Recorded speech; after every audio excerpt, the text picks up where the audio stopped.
अस्सलाम वालेकुम दोस्तों, क्या हाल चाल हैं।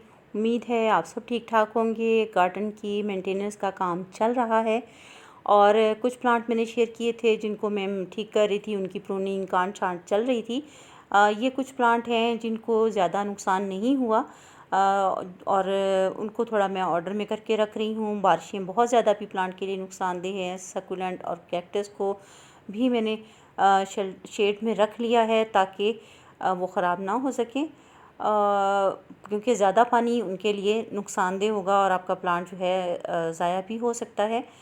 पहले मैंने आपसे एक वीडियो शेयर की थी ड्रेसिना के बारे में, जो सूरज की रोशनी की वजह से जल गया था और उसके लीफ मुझे रिमूव करने पड़े थे। और लेकिन आज जो प्लांट मैं आपसे ड्रेसिना के शेयर कर रही हूँ वो मेरे घर के पिछले हिस्से में गैलरी में मैंने रखे हुए हैं और वहाँ पे जो है सूरज ने तो उनके साथ कुछ नहीं किया, लेकिन जो कुछ छोटे छोटे से ग्रास ऊपर टाइप कीड़े मकोड़े जो हैं उड़ने वाले, उन्होंने जो है उस प्लांट का तिया पांचा कर दिया। चंद प्लांट है मेरे ये वाले ड्रेसिना के और मैं दिखाती हूँ आपको कि क्या उसकी हालत की है। इसको मैं देखती हूँ कि इसके कितने पत्ते रिमूव हो सकते हैं और मेरा ख्याल है इसको मैं काट ही लूँ, क्योंकि एक दो पत्ता जो है वो बच रहा है, बाकी तमाम रिमूव करने पड़ेंगे। तो कटिंग जो है ग्रो हो सकती है इस मौसम में, तो मैं इसकी कटिंग जो है वो सॉइल में लगा देती हूँ। जो एक दो पत्ते बचेंगे उसको जो है हम रख लेते हैं और बाकी रिमूव करके इस तरह इसमें लगा देंगे।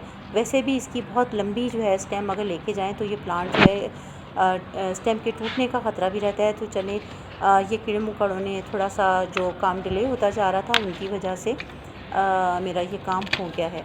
बेहद खूबसूरत प्लांट है। अभी थोड़ा सा इसके शेड भी अच्छे नहीं आ रहे। इसके देखें आप, एक पत्ते में आपको नज़र आ रहा है कि पिंक कलर का बॉर्डर सा है और बेहद खूबसूरत शेड है। लेकिन ये कि बहरहाल अब ये काफ़ी प्लांट ज़ाया हो गया है। और ये दूसरा प्लांट है और आप देख रहे हैं कि इसके लीफ जो हैं वो भी काफ़ी हद तक ख़राब हो चुके हैं और देखते हैं कि कितने लीफ हम बचा पाएंगे। ये पीछे जो प्लांट नज़र आ रहा है मेलिया पैटर्न्स का प्लांट है और बेहद खूबसूरत प्लांट है। और अगर बटरफ्लाई जो है आपको अपने घर में चाहिए तो ये लगाएं। ये तीसरा प्लांट मेरा ड्रेसिना का, और इसके लिए भी आप देख रहे हैं कि कैसे मज़े से जो है उसने अपना लंच ब्रेकफास्ट जो है ना इनसे हासिल किया है और मेरे प्लांट का जो है हाल ही ख़राब कर दिया है। खूबसूरत प्लांट था लेकिन अब उसकी खूबसूरती कम हो चुकी है। इसकी स्टेम को मैं कट नहीं कर रही क्योंकि ये इतनी लंबी स्टेम नहीं है। और इसकी जब हम प्लांट लगाते हैं तो नीचे एक लंबी सी स्टेम होती है तो बेस खाली रहती है, तो उसके लिए इसमें मैंने ये वांटिंग जू और कोलांचू के प्लांट लगा दिए थे। वांटिंग जू अब लंबी हो चुकी है, इसकी मैं कटिंग करूँगी और वो कटिंग इसकी बेस में लगा दूँगी। बेशुमार ये पत्ते जो हैं इतने फ्रेश हेल्दी पत्ते जो हैं वो ज़ाया हुए हैं। और मैं आपको तीसरा अपना एक प्लांट दिखाऊंगी। अभी ड्रेसिना का प्लांट है, वो एक और वैरायटी है। ये देखें, ये एक स्नेक प्लांट, मुझे याद भी नहीं है कि इसकी कटिंग मैंने कब लगाई थी और इसके साथ भी एक छोटा सा पप निकल रहा है और एक न्यू प्लांट जो है तैयार हो रहा है। कटिंग्स वगैरह लगाने का ये एक मज़ा होता है कि एक प्लांट से आप बेशुमार प्लांट बना लेते हैं।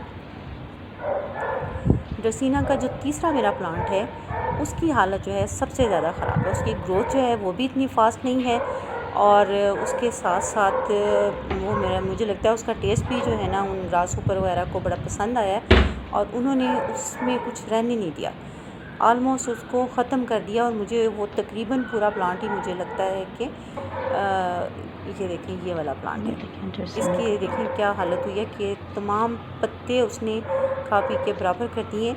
और अब मुझे लगता है कि ये मुझे सारा ही रिमूव करना पड़ेगा, इसके लीफ जो हैं, ताकि मैं इसको दोबारा से ग्रो कर सकूँ। इसकी ग्रोथ थोड़ी सी स्लो होती है, लेकिन इसकी बेस में भी मैंने स्पाइडर प्लांट लगाया था। इसको हम कट करके बाकी जो है इसकी कटिंग लगा लेंगे। उम्मीद है आपको आज की वीडियो अच्छी लगी होगी। अगर अच्छी लगे तो लाइक ज़रूर कीजिएगा और अगर चैनल को सब्सक्राइब नहीं किया तो सब्सक्राइब भी कीजिएगा।